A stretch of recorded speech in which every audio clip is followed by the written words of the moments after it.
আসসালামু আলাইকুম। Welcome back to my channel লিপি কুকিং রেসিপিতে সবাইকে স্বাগতম জানিয়ে শুরু করছি আজকে রেসিপি। আজকে আমি তৈরি করে দেখাবো স্ন্যাক্স আইটেম তৈরিতে আমাদের খুবই দরকারি একটা উপকরণ ব্রেড স্ক্রাম। বাজারে অনেক ব্রেড স্ক্রাম কিনতে পাওয়া যায়। বাজার থেকে কম খরচে আপনারা স্বাস্থ্যসম্মত উপায়ে এই ব্রেড স্ক্রাম তৈরি করতে পারবেন। তাহলে চলুন দেখে নেই পুরো রেসিপিটি। তো এখানে আমি ব্রেড নিয়েছি, ব্রেডের পিসগুলো এইভাবে পাশ দিয়ে কেটে ফেলে দিব। পাশ দিয়ে আমি কেটে নিয়েছি। এখন ব্রেডগুলো আমি ছোট ছোট পিস করে কেটে নিব।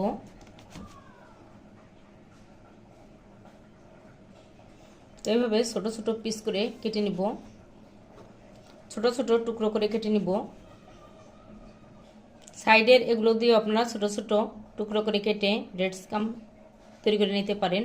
তো আমি সাদা অংশটা নিয়েছি, আর এই অংশটা দিয়ে পাশের সাইডের অংশটা দিয়ে করে নিব।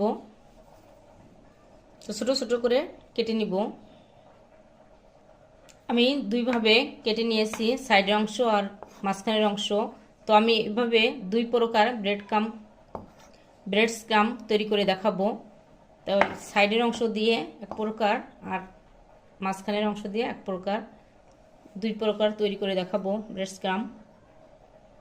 তো এইভাবে আমি সবগুলো ব্রেড কেটে নিব। আমি সবগুলো পাউরুটির পিস দিয়ে এভাবে টুকরা টুকরা করে কেটে নিব। আমি দুই প্রকার কেটে নিয়েছি টুকরা টুকরা করে। তো আমি দুই প্রকার ব্রেড স্ক্রাম তৈরি করে দেখাবো।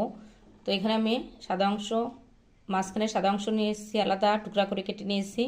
পাশের সাইডের ব্রেডের অংশগুলো এভাবে টুকরা টুকরা করে কেটে নিয়েছি।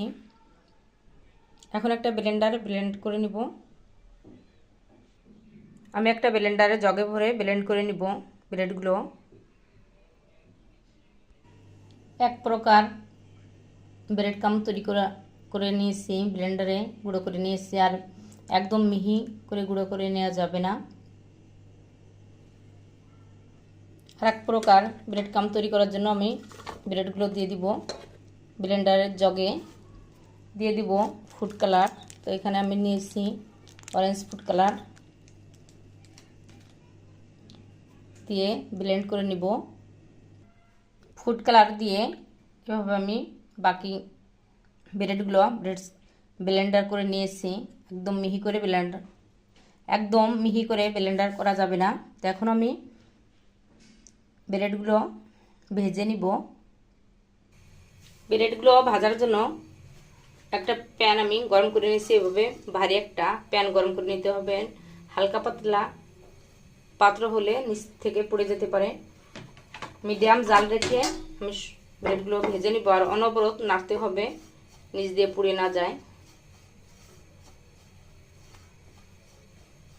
তো আমি সব দুই রকমের ব্রেডগুলো এভাবে ভেজে নিব। 3-4 মিনিট এভাবে ভেজে নিলে হয়ে যাবে।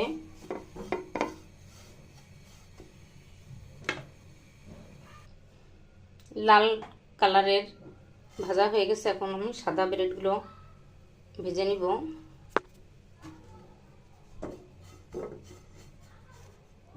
অনবরত নাড়তে হবে নিচ দিয়ে পুড়ে না। তৈরি হয়ে গেল আমার ব্রেড স্ক্রাম।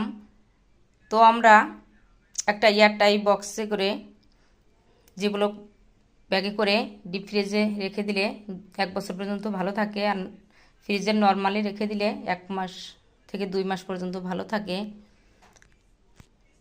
আশা করি আমার রেসিপিটি আপনাদের কাছে ভালো লাগবে।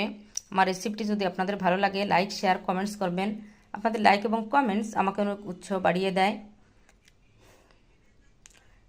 আমার রেসিপিটি যদি আপনাদের ভালো লাগে, আমার চ্যানেলটি সাবস্ক্রাইব করবেন, ফেসবুক পেজটি ফলো করে লাইক দিয়ে সাথে থাকবেন।